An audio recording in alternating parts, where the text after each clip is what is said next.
março de 2025. E aí, tá tudo bem por aí? Bem-vindo, bem-vinda a mais uma edição Muito Debate.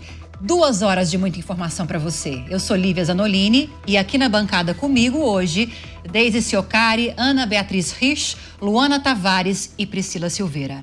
Boa tarde, meninas. Boa tarde. Obrigada pela presença mais uma vez. Vamos falar então de decisão do Copom de ontem à noite. O Comitê de Política Monetária do Banco Central aumentou a taxa básica de juros, a Selic, para 14,25% ao ano. Esse é o maior patamar desde 2016. O Comitê de Política Monetária, inclusive, já sinalizou mais uma alta na próxima reunião. E na manhã de hoje, o ministro da Fazenda, Fernando Haddad, atribuiu a alta dos juros à gestão Campos Neto, dizendo que um novo aumento já estava contratado. Vamos ouvir. Esse aumento estava contratado pela última reunião do Copom do ano passado. Você deve acompanhar esse debate. Na última reunião de dezembro, ainda a última sob a presidência do antigo presidente do Banco Central, que vou lembrar, o antigo presidente do Banco Central foi nomeado pelo Bolsonaro e ficou 2 anos além do mandato do Bolsonaro, né, na presidência do Banco Central. Você contratou, como dizem, 3 aumentos bastante pesados na Selic, na última reunião do ano passado. Você não pode, na presidência do Banco Central, dar um cavalo de pau depois que se assumiu. Isso é uma coisa muito delicada. Quer dizer, o novo presidente, com os novos diretores, eles têm aí uma herança a administrar, mais ou menos como eu tive uma herança a administrar em relação ao Paulo Guedes. Para a gente entender um pouco mais sobre esse assunto, essa decisão do Banco Central de ontem à noite, nós recebemos aqui no Linha de Frente a conselheira do Corecon de São Paulo, a economista Carla Bene, à distância, porém aqui conosco. Obrigada pela participação. Boa tarde, Carla. Boa tarde, Lívia. Boa tarde a todas as queridas da bancada. É sempre um prazer estar aqui com vocês. Carla, hoje ambientada, ao ar livre, bem diferente de quando está aqui, né, Carla? Está mais inspirada para falar com a gente, então, né? Vamos lá. Entre pássaros e taxa Selic. Então, dá uma equilibrada, né? A vida é equilíbrio, é assim. Nós acompanhamos agora, não sei se você conseguiu ouvir com a gente, esse trechinho dessa entrevista do Fernando Haddad, dizendo que essa alta de agora, de 1 ponto percentual na taxa básica de juros, nada mais foi do que uma forma de cumprir algo que já estava contratado pelo Banco Central. É por aí ou houve um exagero de Fernando Haddad? Não, isso daí já foi decidido. Então, são 2 questões aqui na própria fala do Haddad. Em dezembro, o Banco Central, já na nota dele, anunciou que iria fazer 1 ponto percentual de elevação na Selic. No começo do ano, ele iria repetir a dose por mais 2 reuniões. Nós estamos na segunda. Então, sim, esse ponto já foi contratado, inclusive também foi votado com o próprio Galípolo na época. O Galípolo não entrou esse ano, ele já era diretor de política monetária, então o Galípolo também assinou essa subida de taxa de juros. E outro ponto importante é que a nossa regra mudou, ou seja, todo presidente da República vai ter que conviver com 2 presidentes do Banco Central, no sentido de que é um herdado e o outro escolhido. Carla, e nessa semana a gente divulgou uma pesquisa Quest com a opinião do mercado, agentes do mercado financeiro em relação a Galípolo, Haddad, ao presidente Lula, e houve um aumento de avaliação negativa por esses agentes do presidente Lula, do ministro Fernando Haddad, que vinha sendo até elogiado, uma tendência de elogios por parte do mercado. Galípolo se saiu bem com apenas 8% de reprovação por parte desses agentes. E aí eu queria que você explicasse para a gente, isso é fruto de quê? De uma condução de uma política que já estava contratada, da crença de que não haverá muitas mudanças na condução do Banco Central em relação à última gestão, de Roberto Campos Neto. Como que você interpreta essa pesquisa?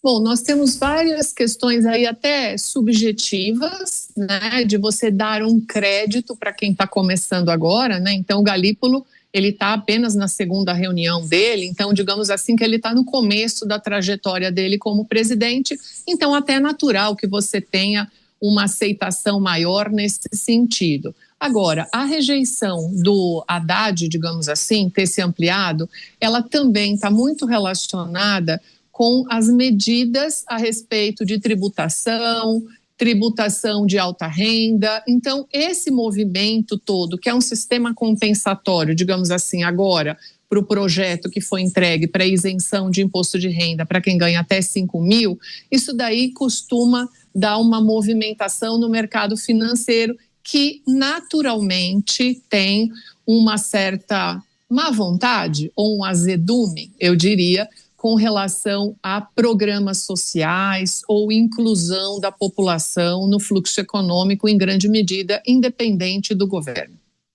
Carla, a Deise Ciocari tem uma perguntinha para você. Deise. Oi, Carla, boa tarde, um prazer falar contigo. Carla, esse aumento da Selic, ele foi elogiado por alguns setores sob o argumento de estabilidade e previsibilidade econômica, né? Mas eu queria saber qual vai ser o impacto desse aumento no setor produtivo e no consumo das famílias num curto e no médio prazo. Essa sua questão, Deise, ela é fundamental porque o que o Banco Central vai promover vai ser diminuição da atividade econômica, encarecimento do crédito, e o objetivo é diminuir o PIB, diminuir a atividade econômica. Você vai provocar uma queda eventual ou não da inflação pela dor, digamos assim. Então, hoje você tem os setores produtivos extremamente preocupados com esse custo financeiro que a gente tem para tudo. Se você quiser abrir um negócio, se você quiser reinvestir no seu negócio, imagine que você auferiu lucro na sua empresa. Você tem uma opção, você coloca no Tesouro Selic com 0 de risco e recebe 14,25 ao ano para não fazer absolutamente nada, ou você coloca no setor produtivo para ampliar a oferta sua de bens e serviços. É esse ponto central, Deise, que você vai começar a ter esse impacto. Já tem, eventualmente, já está começando esse processo. E o que mais preocupa é o aumento do desemprego. Então, assim, quem elogia, digamos, essa questão está atrelado ao mercado financeiro porque a rentabilidade das aplicações sobe. Mas quem está lá no setor produtivo, todos os dias, diariamente, contratando, vendendo, esse daí sim é o prejudicado grandemente. E o próprio governo também, né? Porque a dívida pública, o juro da dívida pública aumenta consideravelmente, Carla, a cada ponto percentual de aumento na taxa básica de juros. Se não me engano, a gente está falando de algo da ordem de 50 bilhões de reais, é isso? Isso, exatamente. 43% da dívida pública, ela está atrelada na taxa Selic. Tem um outro percentual depois com o IPCA+, aí tem os pré-fixados, mas 43%. Então, quando o Banco Central ontem, ele coloca na ata e decide, Selic subiu 1 ponto percentual, o Tesouro tem um desembolso de 50 bilhões a mais. Só para fazer um comparativo, toda a nossa discussão com a isenção do imposto de renda para quem ganha até 5 mil, está na ordem de 20 bilhões, onde arrumar o sistema compensatório e tudo. E só com a decisão ontem do Copom, ele já provocou uma despesa de 50 bilhões na área fiscal, sendo que já foram mais 50 bi no começo do ano, e aí só amarrando com a fala do Haddad, em dezembro também mais 50 bi. Então, nós estamos em abril quase, né? Estamos em março, e já temos 150 bilhões de despesa da área fiscal. Ana. Professora Carla, um prazer estar aqui com você, ainda que à distância.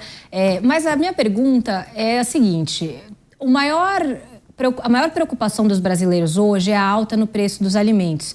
E aí eu queria que você explicasse para a nossa audiência como esse aumento na taxa de juros impacta a questão dos alimentos. Isso ajuda a baixar? Isso aumenta ainda mais? Como que vai ficar essa questão, em especial no curto prazo, porque todo mundo está preocupado com a próxima semana?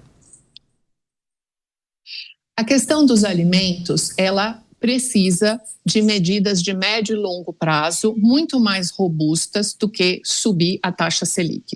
A elevação da taxa Selic, ela não vai ter impacto, Ana, na produção do tomate, na carne, no ovo. Ele não funciona desse jeito. Por quê?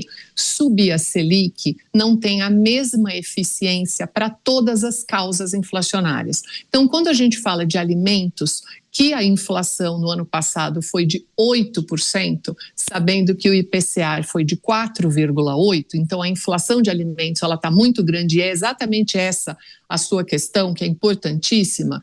Quando você sobe a taxa Selic, qual é a relação que a gente vai ter com a subida da Selic para poder cair o preço dos ovos, por exemplo? Nenhuma. Então, esse daí é um grande problema, porque nós vamos aumentar o desemprego e aí eu vou produzir o quê? Mais desempregados, menos renda circulando, então eu tenho menos gente comprando. Então, repare que é aqui que está a grande problemática, porque a gente sobe a Selic, mas a causa inflacionária, que é uma causa de custos, ela não consegue permear isso daí. Então, sim, para o dia a dia das pessoas, além delas continuarem pagando mais caro nos alimentos, se elas quiserem comprar parcelado, a parcela vai subir, porque o juro embutido no parcelamento sobe também. Professora Carla, boa tarde. Obrigada pelas explicações sempre excelentes aqui, nos ajudando a entender esses pontos.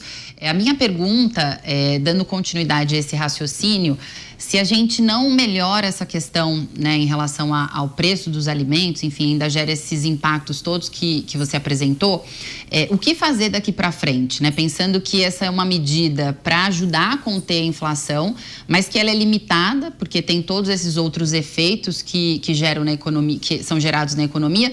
O que você entende que vai ser o próximo movimento, a próxima ação do governo federal e do Banco Central em relação a essa situação, para que a gente comece a visualizar um pouquinho mais médio prazo, assim, qual seria a rota de saída? O que você acha que o governo efetivamente vai fazer se ele não realmente seguir a rota de saída ideal?